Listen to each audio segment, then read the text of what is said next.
Good morning, folks. This is John Adamson, the Rehab and Documentation Guru, and I have the coronavirus. Now, it's important to understand that coronaviruses are your common cold. I have the common cold right now.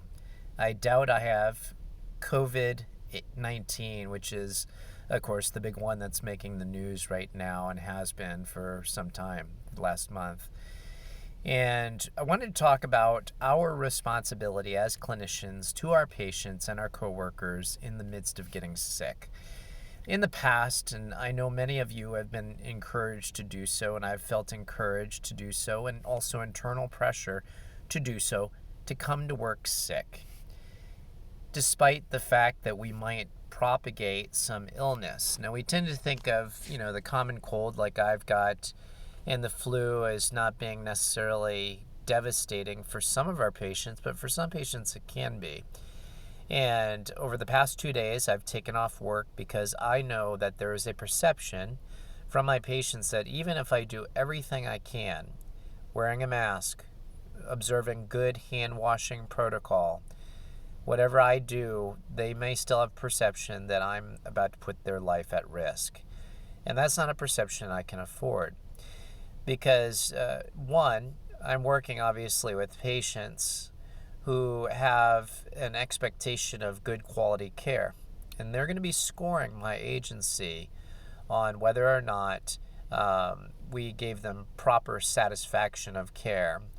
And part of that is going to be whether or not I observed good standards of cleanliness to prevent them from getting sick.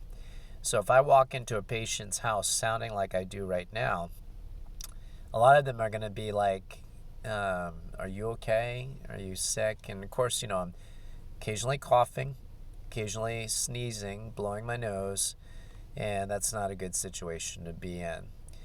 Many of you have received pressure, no doubt, to come to work, whether it's because you don't have much time off like me, because I'm in a relatively newish job, only with the company for about a year.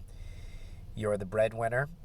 Totally understand that. I'm breadwinning for 14 people in one household. Or you feel obligated to go to work because there's patients to be seen. There is maybe another clinician that's already off, and you're trying to cover their patients.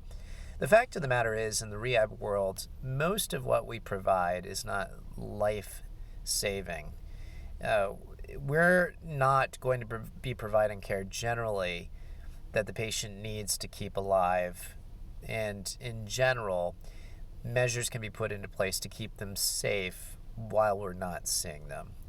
So I'm just urging you, if you are sick, even if it's with the common cold or the common coronavirus, take the time off, help with preventing the perception to the patient that you're putting them at risk, because that's a big thing, of course. And then also we do have responsibility as healthcare clinicians to try to nip this in the bud. This is obviously upon us, and we have to follow all relevant warnings to prevent the spread of this disease. And there has been some research that shows that COVID-19 can stay in the air for up to a half hour. And they had one case where it was transmitted over, I think it was like 15 feet to another person. That's a little bit scary. So anyway, hope you're staying healthy. Hope you're not having to deal with patients right now that might be have this infection, and you're, of course, putting yourself and your family at risk. But let's do our part to nip this in the bud and give our patients a good perception that we are doing everything we can to prevent spread of disease to them. Anyway, hope you have a great day. Take care, and God bless.